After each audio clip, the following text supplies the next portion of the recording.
In the twilight of Japan's history, when old traditions met the rising tide of change, one man stood quietly between two worlds.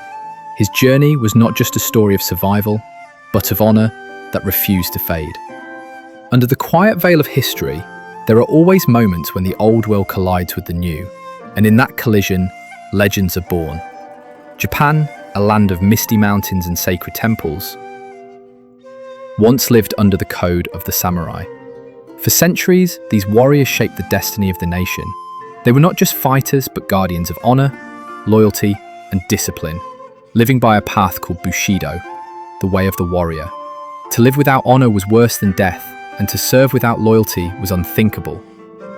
This spirit of steel and silence defined an era, but time is relentless, and change comes even to the proudest traditions. The tale of the last samurai begins in such a turning point, when the sword and the spirit were challenged by the march of modernity.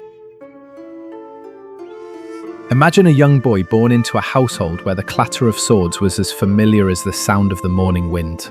From his earliest days, he watched his father kneel before ancestral shrines, reciting words about loyalty and courage, while his mother whispered stories of warriors who never wavered, even in the face of impossible odds. For him, the sword was not an object but a living presence, passed down from ancestor to ancestor, carrying the weight of generations. This was the world he inherited, and this was the world he vowed to protect. But outside his quiet village, Japan was changing. Foreign ships, dark and enormous, loomed at the harbours. Cannons thundered, diplomats bargained, and slowly, the ancient walls of tradition began to tremble. Old robes were replaced by Western suits, castles gave way to modern buildings, and muskets roared louder than blades.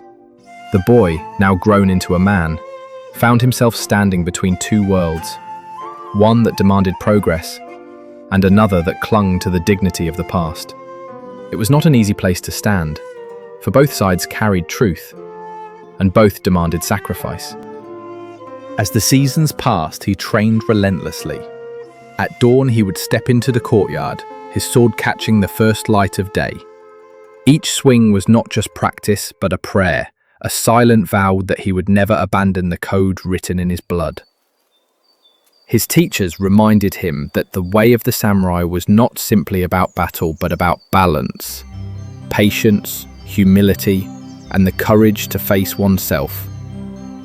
In moments of meditation, he would close his eyes and hear the whispers of his ancestors, urging him to carry their spirit forward, no matter the storms ahead. Life, however, is never only about discipline. There were evenings when he walked through the gardens, listening to the cicadas, feeling the weight of solitude press upon him. The world outside was shifting faster than he could hold it still, and in his heart, he wondered if he was destined to become a relic, a shadow of a past that no one wished to remember. Yet, in that uncertainty, there was also strength. For a true samurai did not measure his worth in victories or defeats, but in his resolve to remain unbroken, even as the world itself unraveled. His path was not paved with glory, but with choices. Should he adapt, leaving behind the armor and the sword for the convenience of modern tools? Or should he remain as his ancestors were, even if it meant walking alone? Each step he took was heavy with the knowledge that the age of the samurai was slipping away, fading like mist at sunrise. And yet, there was something unshakable within him. Something that whispered, "Even if the world forgets, I will not." As whispers of change spread through the land, his resolve grew sharper. He became known not for defiance, but for the calm dignity with which he carried himself. Those around him saw in his eyes not anger, but a quiet fire. The fire of a man who understood that traditions are not chains, but roots binding a people to their essence. And though the winds of progress blew fiercely, those roots gave him strength. The story of the last samurai is not about a single battle, nor about resistance to change. It is about the struggle within a man's heart when everything he loves is on the edge of vanishing. It is about the beauty of holding on, even as time urges us to let go. It is about a man who, in his silence, carried centuries of pride, sorrow, and devotion upon his shoulders. And as his tale unfolds, we begin to see that he was not only the last samurai, but also a bridge a living thread between what once was and what was to come. And so, as night fell over the land and lanterns flickered in the distance, the man stood quietly beneath the stars. His sword rested at his side, not in defiance, but in remembrance. For in his heart he knew, even if the world no longer needed a samurai, the spirit of the samurai would live on, in honor, in memory, and in the story of one man who refused to let it die. As years unfolded like the turning pages of an old scroll, the man who once carried the fire of youth now walked with the quiet grace of age. Yet within him, the flame of the samurai never dimmed. His hair grew silver, his hands bore the marks of countless hours holding the sword, and his steps became slower, but his spirit remained unbroken. Time had changed his country. Cities rose where villages once stood, Western clothes replaced the kimono, and the hum of machinery echoed where the songs of birds used to reign. But even in the midst of progress, he carried a silence that felt ancient, a presence that reminded others of a Japan they were quickly forgetting. Those who met him often spoke of his eyes. They were not the eyes of defiance nor of sorrow, but of a deep calm that seemed to hold both the weight of the past and the acceptance of the present. Children would sometimes gather around him, curious about the sword he carried, its scabbard worn but still polished with care. He would kneel, show them the blade without menace, and speak softly of what it meant to live with honor. He never spoke of glory nor of victories. Instead, he told them of patience, of truthfulness, and of the courage it takes to remain kind in a world that often forgets kindness. In his final years, he retreated to a small home near the mountains, where the mist rolled across the valleys each morning. His days were simple, tending to a modest garden, practicing his forms at dawn, and writing verses of poetry in the evening. Each stroke of the brush was as precise as a cut from his sword, and in those poems he poured the reflections of a lifetime. They spoke of fleeting cherry blossoms, of rivers that carve their way through stone, and of the quiet dignity of a life lived in harmony with one's principles.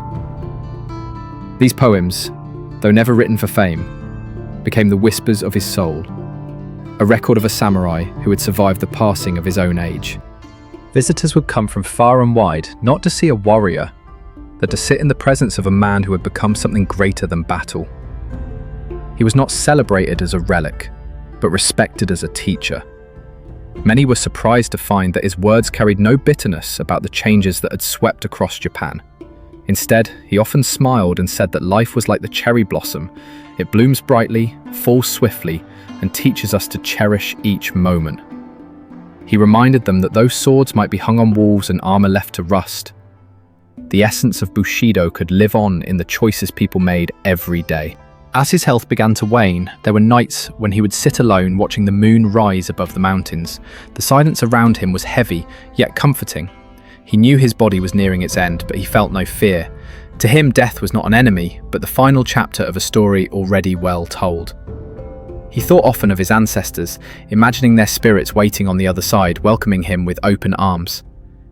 In those quiet hours, he found peace in knowing that he had remained true, not to the battles of the past, but to the heart of the path he was given. On the morning of his final day, he woke before sunrise as he always had. Slowly, with trembling hands, he put on the simple robes of his youth and tied his sword at his side. Stepping outside, he felt the cool mountain air fill his lungs and he smiled.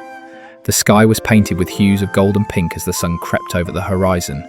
Standing tall despite his frailty, he raised his face to the dawn and whispered a final prayer of gratitude for his family, for his teachers, for the land that had shaped him, and for the life he had been given. Then, with quiet dignity, he returned inside, sat upon the tatami floor, and closed his eyes. When neighbours came later that day, they found him seated in perfect stillness, his sword resting across his lap, his face serene, as if he had simply drifted into a gentle sleep. Word spread quickly, and soon people from across the land came to pay their respects. They did not mourn him as a fallen soldier, but honoured him as a man who had carried the spirit of the samurai into a world that no longer knew their name. His poems were gathered, his teachings remembered, and his life became a story whispered from one generation to the next.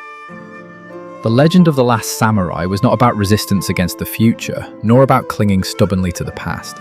It was about balance, about living with integrity when the world shifts beneath your feet.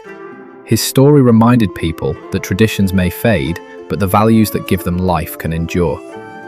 In every act of loyalty, in every choice made with honor, in every moment of courage, whether on the battlefield or in the quiet struggles of daily life, the spirit of the samurai breathes still.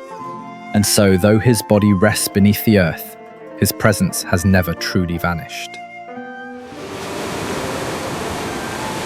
To this day, when the story of Japan is told, the image of a lone figure remains. Silver hair shining in the morning light, sword resting across his knees, a man who accepted change yet never abandoned his essence.